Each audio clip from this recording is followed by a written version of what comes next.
A dozen years after stepping down as the Washington Post's top editor, Leonard Downey reaches into history when asked about the war between Donald Trump and the media. Bill Clinton still had the support of a majority of the country, and people accused us of being too opposed to him, he says in an interview. Downey, who ran the Post as the number 1 or 2 editor for a quarter century, recalls a confrontational White House meeting with Hillary Clinton about what she and her husband saw as unfair coverage. And Downey hears echoes of Watergate, when he was a local editor working with Bob Woodward and Carl Bernstein, and Richard Nixon despised the newspaper.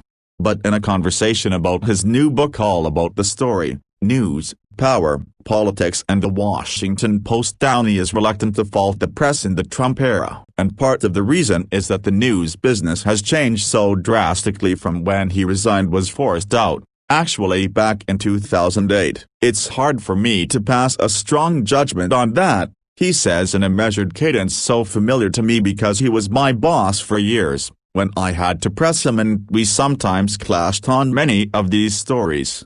What about the overwhelmingly negative coverage of Trump? We're in a new time where it's expected that there's more voice, particularly on the internet, Downey tells me. It's lucrative for outstanding news reporters to appear on TV. Even if they're not stating opinions themselves, they're in those boxes on panels with people that are stating opinions. That does bother me a great deal, but it's a fact of life these days. He cited the example of Bernstein, now a CNN contributor who regularly denounces Trump as more corrupt than Nixon. What's more, Downey is no fan of Twitter. I don't like that people who are fact-finding newspaper reporters are expressing opinions in any venue, including on Twitter, he says. But I know the temptations are great in social media, especially for younger journalists who might support Black Lives Matter and decide to crusade about it. I tried again. Aren't the national media losing credibility? Or does he believe there's a national appetite for the constant Trump bashing? If you're watching CNN you'd feel that way. If you're watching Fox,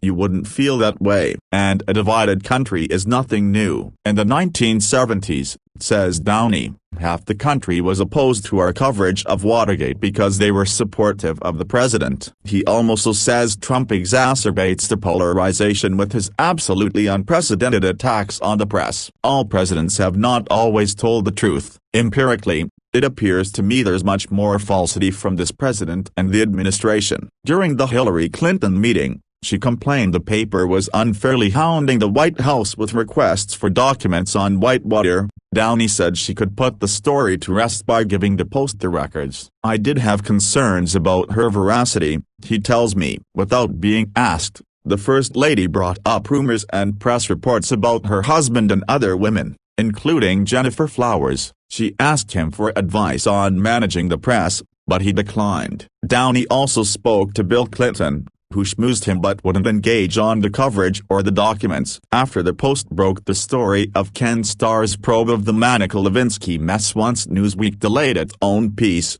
as the Drudge Report revealed, Downey approved a story on Clinton's deposition, denying sexual relations with Lewinsky. The White House ripped the illegal disclosure of the deposition, and Downey defended the use of anonymous sources. If I, as executive editor of the Washington Post, had sexual relations with an intern in the Post newsroom, I would have been fired, he says. But Ben Bradley's successor stresses that he had no view on whether Clinton should have been impeached or convicted. To hear Downey, now a journalism professor at Arizona State University's Cronkite School, reflect on some of his most difficult decisions is to be reminded of an era when newspapers wielded greater clout and stories unfolded at a far slower pace. In the final weeks of the 1992 campaign, Downey declined to publish a story detailing sexual harassment by then-Senator Bob Packwood, feeling it needed more substantiation. The Post drew criticism for running the piece 3 weeks after Packwood was safely re-elected in Oregon. It was not until nearly 3 years later that Packwood resigned in the face of certain expulsion by the Senate. During the 1996 presidential campaign, Woodward and a colleague interviewed a Washington woman who confirmed she'd had an affair with Bob Dole during the late 1960s, before he divorced his first wife. Given the coverage of Clinton's womanizing, Downey got a memo from top staffers, 18 of my very best colleagues all wanted the story published, and I decided not to, reasoning that the long-ago relationship was not relevant. Editors were among the last legal dictators in the United States. Much of Washington knew the Post was pursuing the dull story, which was broken a week later by the National Enquirer,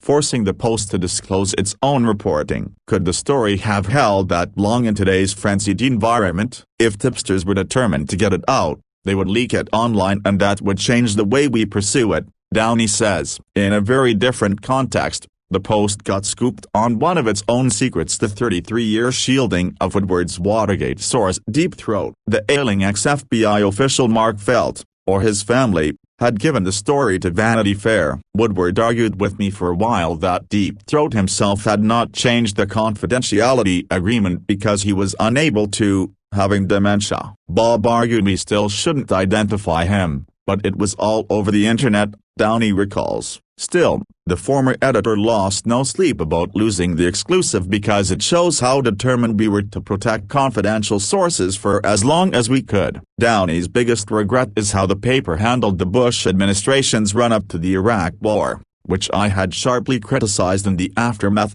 It was my biggest failure, period. I'd made other mistakes, news judgments, personnel, but nothing of that magnitude, he says. We did publish questions about the administration's rationale for war, but they were not played as prominently. I was so preoccupied getting us ready to cover a war, and making clear to readers just how determined the administration was to go to war, that I didn't go across the room to the national staff and see if there was more to be done. I certainly didn't push it. Downey's departure, 5 years before the Post was sold to Jeff Bezos, was not a happy one. He was stunned to learn that publisher Don Graham was handing the reins to his niece, Catherine Weymouth, and that she wanted him to retire, and quickly.